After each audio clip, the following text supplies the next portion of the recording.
Welcome to stage one of the South African Safari Rally. It's time to get properly stuck into this fantastic new event.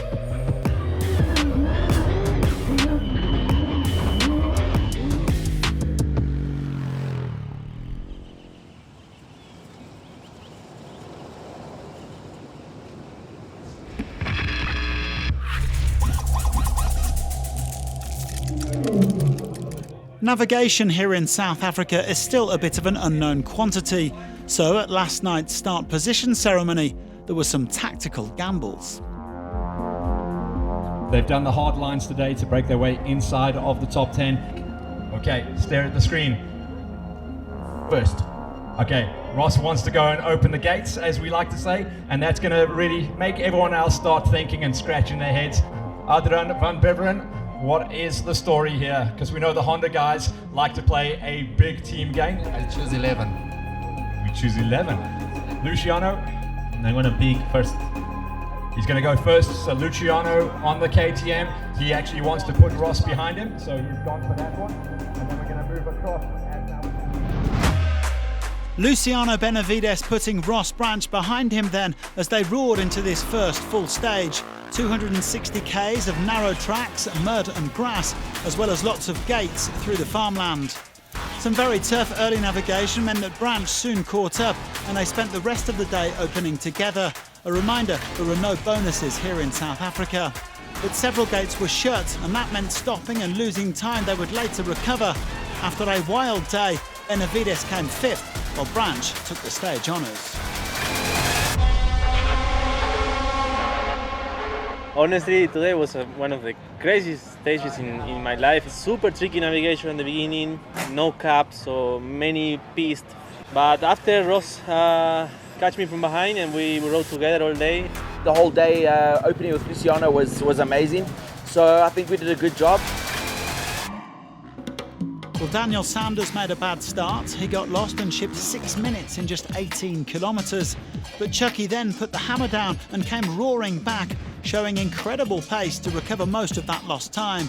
There was a final twist though, a 2-minute penalty for a missed waypoint, and that dropped him down to fourth.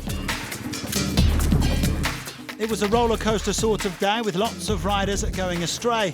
Unfortunately, home hopeful Bradley Cox was one of them, losing over 25 minutes. Sherco's latest recruit did admit before the rally that it's never easy adapting to a new bike and a new team, especially in racing conditions.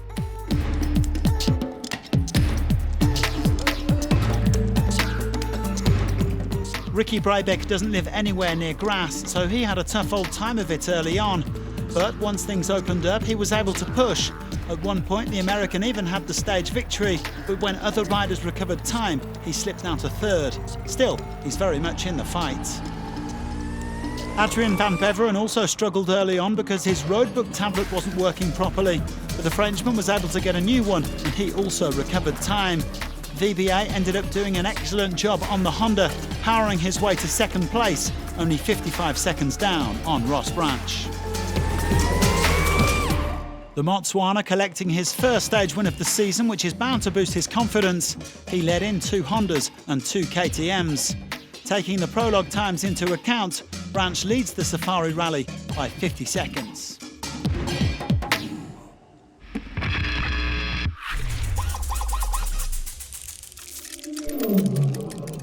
Harriet Noah sadly crashed out of today's stage in Rally 2, injuring his wrist, and we wish him a speedy recovery. More ill fortune for the Indian after his prologue crash at the Dakar. Tobias Ebster seems to be adapting well to life with Hero. He spent a while today riding with his new teammate Nacho Cornejo. With all of the tricky navigation and potential dangers out there, the Austrian was very happy to get through unscathed. He only missed out on the Rally 2 win by 12 seconds. Well, Michael Doherty was originally the stage winner, but he was slapped with a 13-minute penalty for missing his start time and dropped down to third. It was a pretty crazy day for the South African, featuring illness and a couple of crashes, including one biggie, but he's okay and the pace is definitely there. Edgar Canet was happy to finish a stage for the first time since the Dakar, having crashed out on stage 1 in Abu Dhabi. and he also came away with the Rally 2 win. The Spaniard finishing 8th in the bikes, a shade quicker than Ebster and grabbing the overall lead of this class. Yeah, this is the best feeling after a really tricky stage. Finally P1 in Rally 2, P8 overall, so super happy with that. We have 4 stages in front, so now it's time to keep focus and let's see what is coming tomorrow. Konrad Dubrovsky joined Bass World KTM just before South Africa. He was 3rd today, with Rui Barbosa rounding out the top 5 for X-Raid's experience. Canet leads Ebster by just 18 seconds, with Dubrovsky at 4:51 and Doherty over 10 minutes back.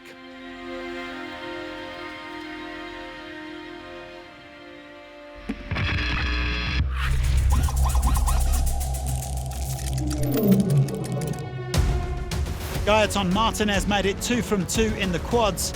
The Frenchman came in over 25 minutes clear of his teammate Antanas Kanopkinas, who damaged a rear arm and had to ease off the pace.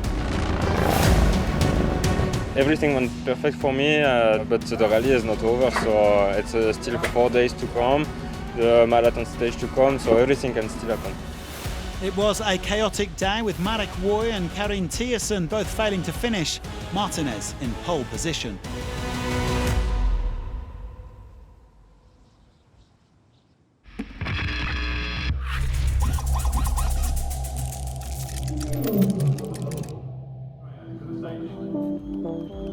Drivers and co-drivers make their way up. A reminder that the top 10 crews will be benefiting from a 3-minute dust gap.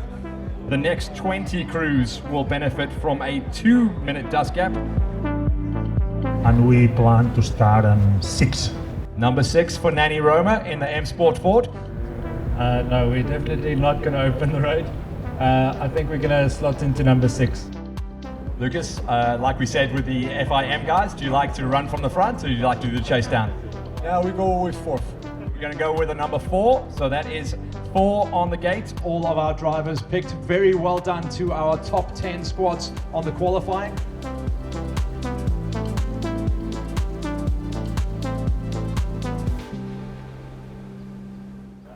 The ultimate drivers gathering for what promised to be a tough opener, and good to see plenty of fans out to see them off. Yeah, thank you so much. Thank you. Well, apologies for saying that after his issues yesterday, Sebastian Loeb was set to end up at the back of the field in the dust, because with a reverse starting order in effect today, the Frenchman was actually opening. And the 9-time World Rally Champion did an excellent job, only dropping 3.5 minutes. He and Fabien Lurquin didn't push too hard, staying very focused on navigation, and that conservative approach paid off as he came 3rd. Not a bad day at all for the Dacia Sand Riders, although Nasser al-Attiyah did slip down the standings after a late penalty.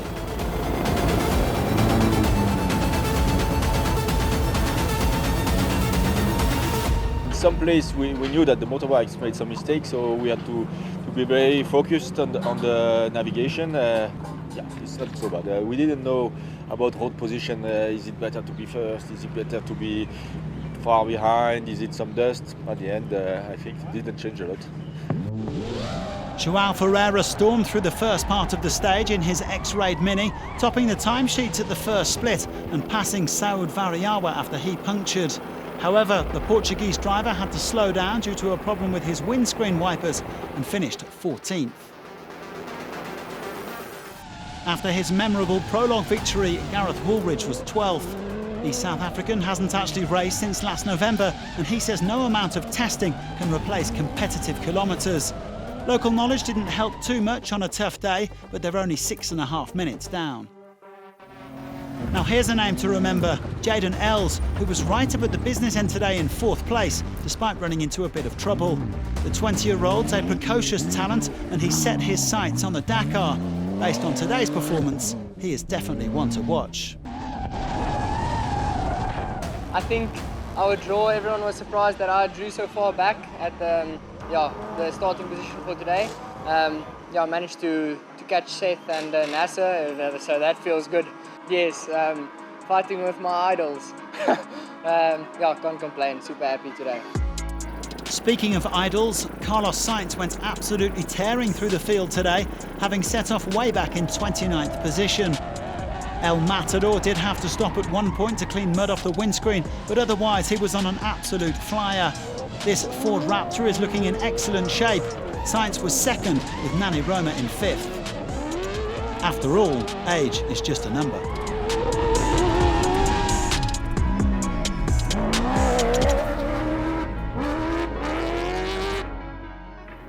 But the day belonged once again to South Africa.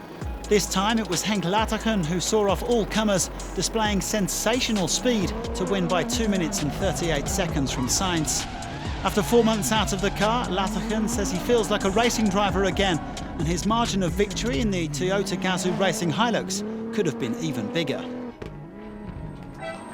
We left quite a bit of time out there today, I think, so a little bit disappointed in that, but you can never be too disappointed in a stage win. So at the end of the day, we got through clean, the car's still in one piece, never got out the car, so that was the aim and we managed that. Latergen leading in Sainz and Loeb on this opening day, with Els no doubt delighted to find himself in such esteemed company.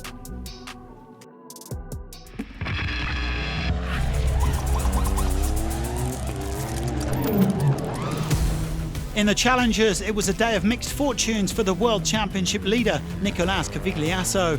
The Argentine was fighting for victory throughout the stage, but he took a wrong turn late on and lost around 3 minutes, meaning he had to settle for 4th place. Well, victory went to his fellow Argentine and BBR teammate David Zille.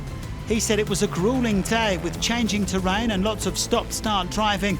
Above all, he was relieved not to get stuck in the mud. He's also expecting a very close contest in this class. Zille leads the way from Pau Navarro and Adam Cush, with just over 5 minutes separating the top 5.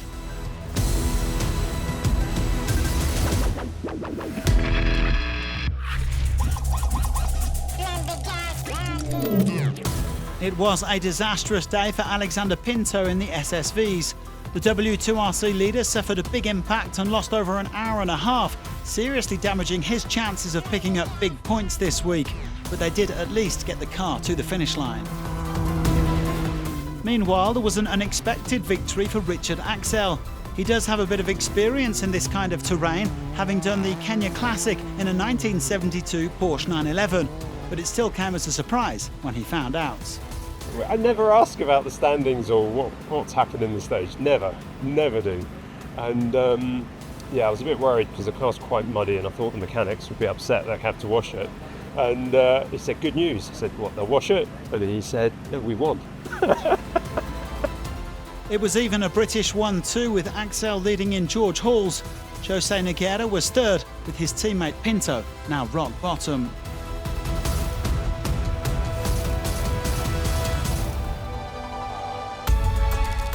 One down, 4 to go, and the fun is only just getting started. Join us again tomorrow for the marathon stage, and thanks for watching.